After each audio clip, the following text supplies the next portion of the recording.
الحمد لله نحمده ونصلي ونسلم على رسوله الكريم اما بعد فاعوذ بالله من الشیطان الرجیم بسم اللہ الرحمن الرحیم۔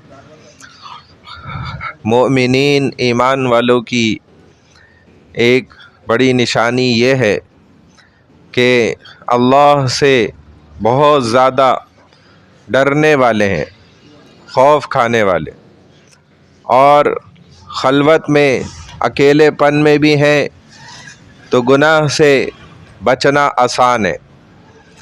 اور فرمائے کہ واقعی اتنا علم انسان کو حاصل کرنا بھی فرض ہے کہ وہ اکیلے میں گناہ سے بچ جائے۔ علم کے پہاڑ حاصل کیے لیکن خلوت میں گناہ سے نہیں بچ پاتا، تو یہ اصل علم حاصل نہیں ہو سکا۔ اکیلے میں کس طریقے سے بچ جائے، تو ایمان والے چاہے مجمع کے اندر موجود ہوں یا اکیلے پن میں موجود ہوں، خلوت میں، دونوں حال میں وہ اللہ سے ڈرتے ہیں اور گناہ سے بچ جاتے ہیں، اور خشیت ان پر غالب رہتی ہے، تو گناہ سے بچنا آسان۔ اللہ کے ڈر سے، خوف سے روتے ہیں۔ اور رسول اللہ صلی اللہ علیہ وسلم نے فرمائے ایک مرتبہ جبرائیل میرے پاس آئے اور آ کے فرمائے کہ یا رسول اللہ، ہم آپ کی امت کے سارے اعمال لکھتے ہیں لیکن سوائے آنسوؤں کے، آنسو ہم نہیں لکھ سکتے۔ تو فرمائے کہ کیوں؟ تو جبرائیل عرض کرنے لگے کہ یا رسول اللہ، یہ آنسوؤں کا جو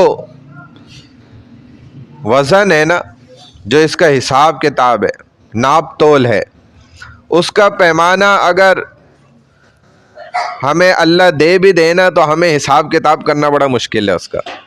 وہ اس قدر بڑھ جاتا ہے کہ ایک آنسو جو صرف آیا اور آنکھ میں تیر گیا، باہر بھی نہیں نکلا، تو ان کا کیا کہنا کہ جن کی لڑیاں بن جائیں۔ حضرت عائشہ رضی اللہ تعالیٰ عنہ فرماتی ہیں ایسے رسول اللہ صلی اللہ علیہ وسلم رویا کرتے تھے جیسے بارش کے قطرے گر رہے ہو، ایسے ٹپ ٹپ مجھے آواز آتی تھی۔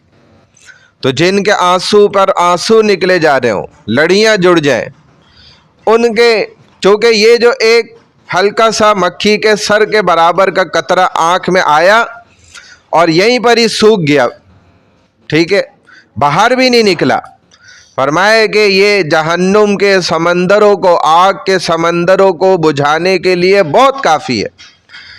تو جس کی آنکھوں سے لڑیاں جاری ہو گئیں آنسوؤں کی، تو جبرائیل نے فرمایا یا رسول اللہ، ہم پھنس جائیں گے اس معاملے میں، اگر ہمیں اس کا حساب کتاب کرنا دے دیا نا اللہ نے، ہم نہیں کر سکتے۔ تو لہذا اس کا حساب وہ اللہ کے پاس خود کوئی پیمانہ ہے، اللہ خود کرتے ہیں یہ ایمان والے کے آنسو کا حساب۔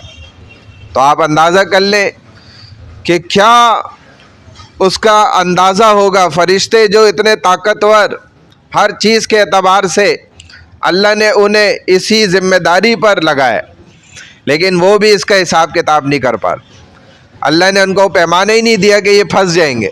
باقی اعمال کا تو ہم حساب لکھ لیتے ایک ایک چیز کو، لیکن اس کو نہیں لکھ پاتے، لہذا اللہ نے اپنے ذمے لے لیا۔ تو بھائی اللہ یہ ایمان والے مومنین والی نشانیاں ہمارے اندر بھی اتاریں۔ کیسے حاصل ہوں گی؟ بھائی محنت سے حاصل ہوں گی، ماحول میں اللہ والوں کے ساتھ جڑ کر ان کی محفلوں کے چکر لگا کے یہ صفات انسان کو حاصل ہونا شروع ہو جاتی، اللہ پھر اسے کامل بنا دیتا ہے۔ پھر جلوت کیا، خلوت کیا، ہر وقت پھر اللہ کا تعلق نصیب ہو جاتا ہے، گناہ سے بچنا آسان۔ اور یہی ہماری زندگی کا مقصد ہے کہ اپنے رب کو راضی کرنا، اور اللہ گناہوں سے ناراض ہوتے ہیں، چونکہ گناہ سے ساری کل کائنات کی بے جان اشیاء بھی ناراض ہوتی ہیں کہ اللہ نے ہمیں اس واسطے تھوڑی پیدا کیا تھا، اس کے اندر تو جان بھی ڈالی، ہم تو بے جان ہیں، ہم بے جان ہو کر نہیں گناہ کرتے، نہ اس گناہ کو پسند کرتے، اور ہمارے اوپر گناہ کیا جائے، ہمارے درمیان گناہ کیا جائے، اس چیز کو برداشت بھی نہیں کرتے۔ اللہ تعالی ہمیں ایمان والوں کی جو یہ اعلیٰ صفات ہیں نا، یہ سیکھنے کی توفیق عطا فرمائے۔ سبحان اللہ و بحمدہ سبحانک اللہم و بحمدک نشہد ان لا الہ الا انت نستغفرک و نتوب الیک برحمتک یا ارحم الراحمین.